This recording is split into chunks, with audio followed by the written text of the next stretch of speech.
മഹാലക്ഷ്മി സീരിയലിൻ്റെ ഏറ്റവും പുതിയ റിവ്യൂയിലേക്ക് എല്ലാ കൂട്ടുകാർക്കും സ്വാഗതം. അച്ഛനെയും വാമദേവൻ അമ്മാവനെയും പോലീസ് അറസ്റ്റ് ചെയ്ത ഈ സാഹചര്യത്തിൽ തൊട്ടു പിന്നാലെ തന്നെ എന്തായാലും ഉണ്ണിയേട്ടനും അമ്മയൊക്കെ സത്യങ്ങൾ മനസ്സിലാക്കും എന്നുള്ളൊരു ടെൻഷൻ്റെ പുറത്ത് ആകെ വിഷമിച്ചിരിക്കുമായിരുന്നു കരുണ.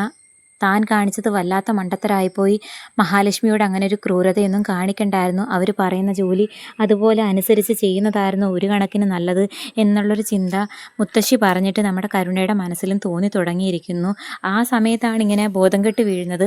ഹോസ്പിറ്റലിലേക്ക് ചെല്ലുന്ന കരുണയെ ഞെട്ടിച്ചുകൊണ്ട് നമ്മുടെ മഞ്ജുവും അതുപോലെ കണ്ണനെയും കാണുന്നു. കണ്ണനും അതുപോലെ മഞ്ജുവും തങ്ങളോട് ഇത്രയും വലിയ ക്രൂരത കാണിച്ച കരുണയെ കാണുമ്പോൾ എന്തായാലും ഒന്നും പറയാതിരിക്കുമെന്ന് തോന്നുന്നില്ലല്ലോ.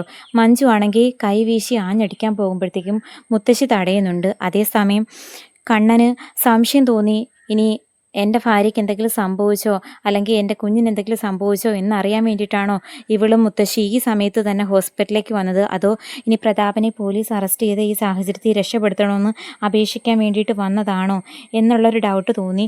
കണ്ണനും നല്ല ചൂടായിട്ട് തന്നെ സംസാരിക്കുന്നു. ആ സമയത്തായിരിക്കും മിക്കവാറും എത്രയും പെട്ടെന്ന് മഹിയുടെ കുഞ്ഞിനെ പുറത്തെടുക്കണമെന്നും ഇനി മാസം തികയാതെയുള്ള പ്രസവത്തിന് മാത്രമേ മഹാലക്ഷ്മിക്ക് സാധ്യതയുള്ളൂ, മാസം തികയുന്നത് വരെ നോക്കിയിരുന്നാൽ അമ്മയുടെയും കുഞ്ഞിൻ്റെയും ജീവന ആപത്ത് സംഭവിക്കുമെന്ന് പറഞ്ഞിട്ടുണ്ടായിരുന്നല്ലോ എലിസബത്ത് ഡോക്ടർ. ആ സമയത്ത് തന്നെയായിരിക്കും മിക്കവാറും നമ്മുടെ മഹിയുടെ ഡെലിവറി നടക്കാൻ പോകുന്നത്. അങ്ങനെ കുഞ്ഞിനെ കണ്ട് മുത്തശ്ശിയും അതുപോലെ തന്നെ കരുണയും ആകെ അമ്പരന്ന് നിൽക്കും. കാരണം അവർ താഴേക്ക് തള്ളിയിട്ടത് ഒന്നീ മഹാലക്ഷ്മിയുടെ ജീവൻ ആപത്തിലേക്ക് പോകാൻ വേണ്ടിയിട്ട്, അല്ലെങ്കിൽ അവളുടെ കുഞ്ഞെന്ന് പറയുന്ന സ്വപ്നം ഒരിക്കലും സാധിക്കാൻ പാടില്ല.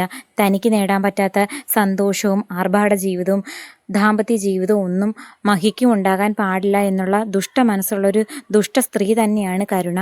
അപ്പോൾ എന്തായാലും മഹിയുടെ കുഞ്ഞിനെ കണ്ട് ആകെ അമ്പരന്ന് വരുന്ന കരുണയെ കാത്തിരിക്കുന്നത് അതിനേക്കാളും വലിയൊരു ഞെട്ടിക്കുന്ന സത്യവും അതുപോലെ പ്രതിസന്ധികളുമാണ്. ഉണ്ണിയും അതുപോലെ ദുർഗയും ഇന്ന് വരെ സ്വന്തം സഹോദരി മഞ്ജുവിനെ തള്ളി പറയുന്ന ആ സ്ഥാനത്ത് മഞ്ജുവിന് പകരം മഞ്ജുവിൻ്റെ സ്ഥാനത്ത് എടുത്തു വച്ചിരിക്കുന്ന ഒരു മകളാണ് കരുണ. തൻ്റെ ഭർത്താവിനെ കൊന്നവൻ്റെ മകളാണ്, അല്ലെങ്കിൽ തൻ്റെ അച്ഛനെ കൊന്നവൻ്റെ മകളാണ് ഈ നിൽക്കുന്നത് എന്നുള്ള സത്യം തിരിച്ചറിയാതെയാണ് ഉണ്ണിയും അതുപോലെ ദുർഗയും തലയിൽ എടുത്തു വെച്ചുകൊണ്ട് നടക്കുന്നത് നമ്മുടെ കരുണയെ. പക്ഷേ മഞ്ജുങ്ങാണ് ഈ സത്യം അറിഞ്ഞാലുണ്ടാകുന്ന ഭവിഷ്യത്ത് എന്തായിരിക്കും എന്ന് വ്യക്തമായിട്ട് അറിയാമല്ലോ. കണ്ണനെയും അതുപോലെ മഹാലക്ഷ്മിയെയും പോലെ ഒരു വ്യക്തിയല്ല മഞ്ജു. മഞ്ജുവിന് ദേഷ്യം വന്നു കഴിഞ്ഞാൽ അവരെ അടപടലം പൂട്ടിക്കുന്നത് വരെ നമ്മുടെ മഞ്ജു പ്രതികാരം ചെയ്തുകൊണ്ടേയിരിക്കും.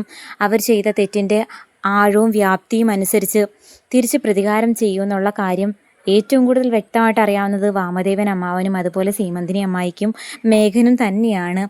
മഞ്ജുവിനോട് ഇത്രയും വലിയൊരു ചതി ചെയ്തു എന്ന് തിരിച്ചറിഞ്ഞ ആ നിമിഷം താലി കെട്ടിയില്ലേ, അല്ലെങ്കിൽ തൻ്റെ ഭർത്താവായി പോയി എന്നൊക്കെ കരുതി ക്ഷമിക്കാനോ പൊറുക്കാനോ ഒന്നും അവൾക്ക് പറ്റിയില്ലെന്ന് മാത്രമല്ല, ഭർത്താവായിരിക്കെ തന്നെ ബന്ധം ഉപേക്ഷിക്കുന്നതിന് മുമ്പ് സാഗർ എന്ന് പറയുന്ന നല്ല മനുഷ്യനോടൊപ്പം ഇറങ്ങിപ്പോയെന്ന് മാത്രമല്ല, മേഘൻ്റെ ആദ്യ ഭാര്യയെയും അതിലുണ്ടായ കുഞ്ഞിനെയും നിയമത്തിൻ്റെ മുമ്പിലും അതുപോലെ കുടുംബക്കാരുടെ മുമ്പിലും വെളിച്ചത്ത് കൊണ്ടുവന്ന് മേഘനുള്ള നല്ല ഒന്നാന്തരം തിരിച്ചടി കൊടുത്തതിൻ്റെ ഫലമായി മേഘൻ ഇപ്പോൾ കോമയിൽ കിടക്കുകയാണെങ്കിലും ഭാര്യയ്ക്കും കുഞ്ഞിനുമുള്ള ചിലവ് കൃത്യമായിട്ട് വാമദേവൻ അമ്മാവന് കൊടുക്കേണ്ടി വരുന്നുണ്ട്. അല്ലെന്നുണ്ടെങ്കിൽ കുഞ്ഞും അമ്മയും വീട്ടിലേക്ക് തിരികെ കയറി വരും എന്നുള്ള ഭയത്തിൻ്റെ പുറത്താണ് അവർ കൊടുക്കുന്നത്. അതിനുള്ളൊരു സാഹചര്യം പോലും ഉണ്ടാക്കിയത് നമ്മുടെ മഞ്ജു തന്നെയാണെന്ന് പറയാം.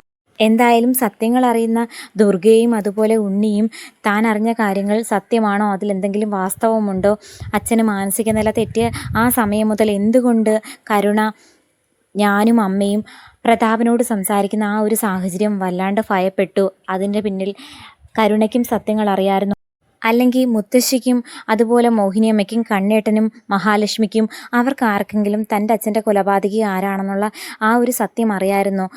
20 വർഷങ്ങൾക്ക് മുമ്പ് തൻ്റെ അച്ഛനെ കണ്ണേട്ടനുമൊത്ത് ബൈക്കിൽ പോയ തൻ്റെ അച്ഛനെ ലോറി പാഞ്ഞു കയറ്റി കൊന്ന ആ ഒരു കൊലപാതകി കരുണയുടെ അച്ഛൻ തന്നെയാണോ എന്നുള്ള കാര്യം ദുർഗ വന്ന് നേരിട്ട് ചോദിക്കുമ്പം അതിനു മുമ്പിൽ ഉത്തരം പറയാനാകാതെ പതറി നിൽക്കുവാണ് നമ്മുടെ കരുണ.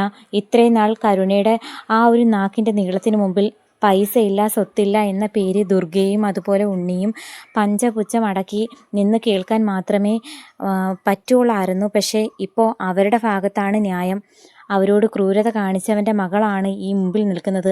അങ്ങനെയുള്ളൊരു പെൺകുട്ടിക്കാണ് താൻ സ്വന്തം മകളെക്കായും കൂടുതൽ പരിഗണനയും പ്രാധാന്യം കൊടുത്തത് എന്നൊക്കെ അറിഞ്ഞിട്ട് ആകെ തകർന്ന് ദുർഗയും ഉണ്ണിയും കരുണയ്ക്കും അതുപോലെ നമ്മുടെ മുത്തശ്ശിക്കും വളരെ ചെറുപ്രായത്തിൽ തന്നെ തൻ്റെ കുഞ്ഞുങ്ങൾക്ക് അച്ഛനില്ലാണ്ടാക്കിയ, തനിക്ക് ഭർത്താവില്ലാതാക്കിയ വാമദേവനെയും അതുപോലെ പ്രതാപനെയും മനസ്സിൽ തോന്നിയ എല്ലാ പള്ളും പറഞ്ഞിട്ടും നമ്മുടെ ദുർഗയാണെങ്കിൽ കടുത്ത തീരുമാനം തന്നെ എടുക്കുന്നുണ്ട്. തൻ്റെ ഭർത്താവിനെ ഇല്ലാതാക്കിയ, തൻ്റെ മകൻ്റെ അച്ഛനെ ഇല്ലാണ്ടാക്കിയ ഒരുത്തൻ്റെ മകളെ ഇനി തൻ്റെ മകന് ഭാര്യയായിട്ട് വേണ്ട, ഇതിലും ഭേദം ഞങ്ങളിപ്പോൾ കണ്ണൻ്റെ ദാസരായിട്ടാണ് കഴിയുന്നത്, അതുപോലെ തന്നെ മുന്നോട്ട് തുടരുന്നതാണ് നല്ലത്, പ്രതാപൻ്റെയും കരുണയുടെയൊക്കെ സ്വത്ത് കിട്ടും എന്ന് കരുതിയാണ് ഈ ഒരു ബന്ധത്തിൽ കടിച്ചു തൂങ്ങി നിന്നത്. എന്നാൽ ഇനി തങ്ങൾക്ക് ആ ഒരു സ്വത്തും പണവും ഒന്നും വേണ്ട, തൻ്റെ ഭർത്താവിൻ്റെ ജീവൻ ഇല്ലാണ്ടാക്കിയ ആ സ്വത്ത് തങ്ങൾക്ക് കിട്ടിയിട്ടും കാര്യമില്ല എന്നുള്ളൊരു ആറ്റിറ്റ്യൂഡിൽ ദുർഗയുടെ നല്ലൊരു മാറ്റമായിരിക്കും കാണാൻ പോകുന്നത്.